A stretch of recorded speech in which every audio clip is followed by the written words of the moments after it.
Let's begin with the big story coming in on India and Pakistan, as Indian authorities have caught two Pakistani High Commission officials spying in India. The officials named Abid Hussain and Mohammad Tahir were nabbed after engaging in anti-India activities.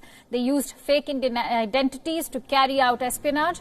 As per the information available, they worked at the visa section of the Pakistan High Commission in New Delhi. India has declared both the Pakistani officials persona non grata. They will be leaving India later today and will not be allowed to enter Indian soil hereafter. Pakistan, on its part, has rejected the charges. The Pak Foreign Ministry summoned the Indian charge d'affaires to condemn the arrest of the two officials. Islamabad maintains that the allegations remain unsubstantiated. But WION, World is One, has now accessed the fake Aadhaar card used by the Pak embassy officials. The picture on the card matches that of Mohammad Tahir, one of the captured spies. Tahir had assumed a fake identity with the name Nasir Gautam. Now, for more details, let's quickly go across to our principal diplomatic correspondent, Siddhant Sibal, who's been bringing all the latest developments on this news story. Siddhant, we are learning that the authorities have enough incriminating evidence to establish that these two Pakistan High Commission officials were spying in the country, including that Aadhaar card that has been accessed by you. Do share all those details and evidence with us.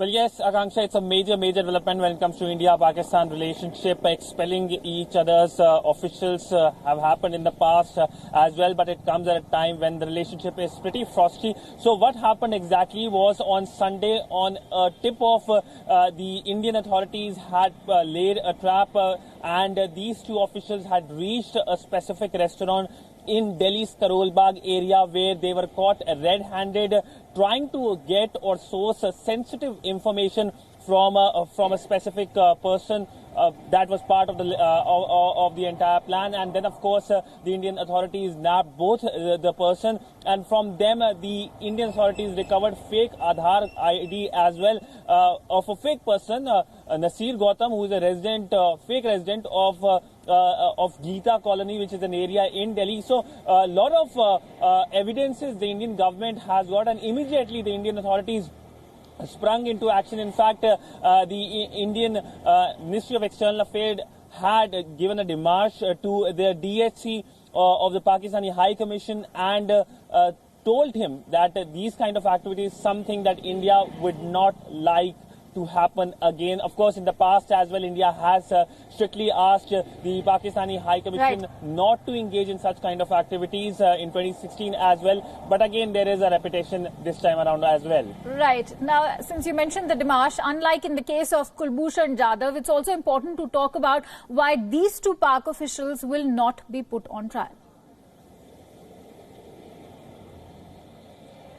Primarily because they were under the cover of diplomacy, and there is a convention, the Vienna Convention on Diplomacy, which gives immunity when it comes to officials or diplomats of any country working in other country, and that is why we have seen in the past as well that there have been diplomats involved in accidents in which people have died as well, but they are allowed to go primarily because of the convention that covers diplomacy across the world, making sure that the diplomats work without any kind of problem according to the local law. So that is why these two officials are expelled with immediate effect by the Indian government. Right, Siddhant. Now, as you mentioned earlier also, the current developments have happened at a time when ties between India and Pakistan are at an all-time low.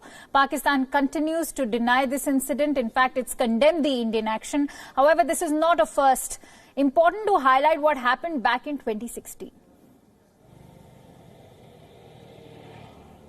Well, in 2016, on 27th of October 2016, the Indian authorities nabbed a person who was working in the Pakistani High Commission, and he was again caught red-handed by the Indian officials. Thereafter, India strongly took the matter with the Pakistani High Commission. In fact, back then the Pakistani High Commissioner was summoned by the then Foreign Secretary of India and given a démarche and asked that this person needs to go. He was expelled, declared person non grata. But what happened after that? Exactly 2 days after that, on 29th of October, the Pakistani government expelled one Indian Indian official who was working in the Indian mission in Islamabad. So do expect this time around also some kind of tit for tat by the Pakistani government as well. We know already that the Pakistan has reacted with a press release, an expected press release, but also a midnight summoning of the Indian Deputy High Commissioner in Islamabad, and of course handing a démarche to him as well. So in India-Pakistan relationship, tit for tat is something that is always expected, and this time around it's coming at a time when relationship is very frosty. We know after the Pulwama terror attack, a relationship was never able to go in positive trajectory, and in fact just few days ago India had requested Pakistan to jointly deal or tackle with the crisis of locusts, but there hasn't been any response by Islamabad. Thank you so much, Siddhant, for bringing us all those latest developments. Do expect a tit-for-tat reaction. That's what Siddhant Sibal had to say.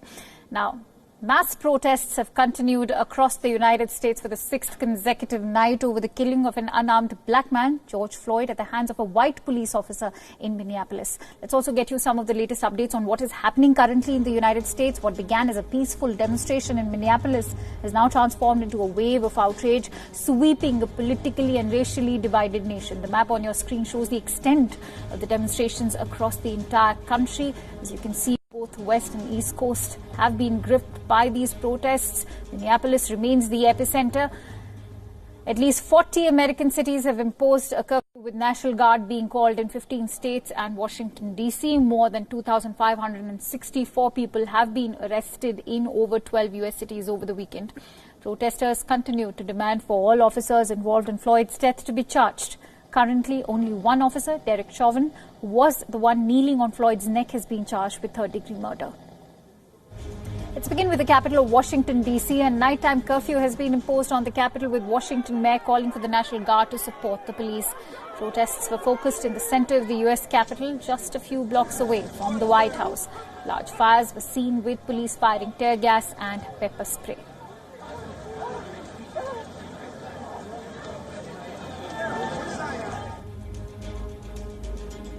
In Boston, protesters gathered in a peaceful rally at Massachusetts State House. The police and riot gear were even seen using tear gas and smoke bombs, which some protesters attempted to throw back at the officers. In California, Governor Gavin Newsom has declared a state of emergency in Los Angeles County. Thousands of protesters took to the streets of Los Angeles to express their anger. Over 530 people were arrested after the protests turned violent in downtown Los Angeles.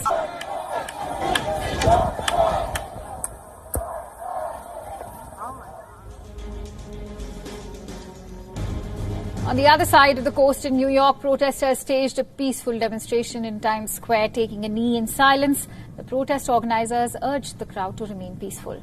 But this is just one picture of the protests in New York.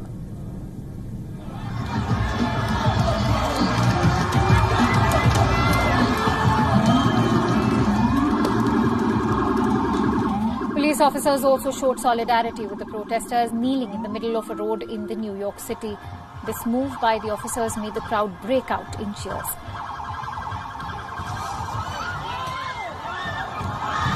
In a polar opposite picture, two New York police vehicles drove into protesters blocking streets in Brooklyn.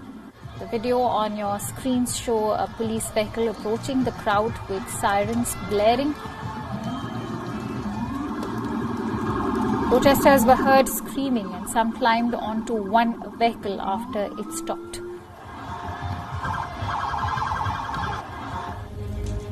But this is not the only example of police brutality, ironically being showcased at demonstrations protesting the same.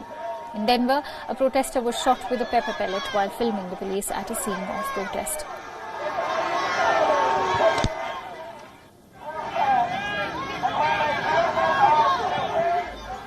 In Minneapolis, where the protests began, a horrific scene was seen unfolding as a tanker truck drove into protesters. The police have said that the driver was inciting the peaceful protesters, and he has since been arrested. It is still unclear whether anyone was gravely injured in the incident or not. But even with protests raging across the entire country, US President Donald Trump continues to avoid the public eye. But the president did not stop tweeting, launching an attack against the Democrats and anti-fascist group Antifa. In a stark contrast, the Democratic presidential candidate Joe Biden visited the scene of an anti-racism protest in the state of Delaware.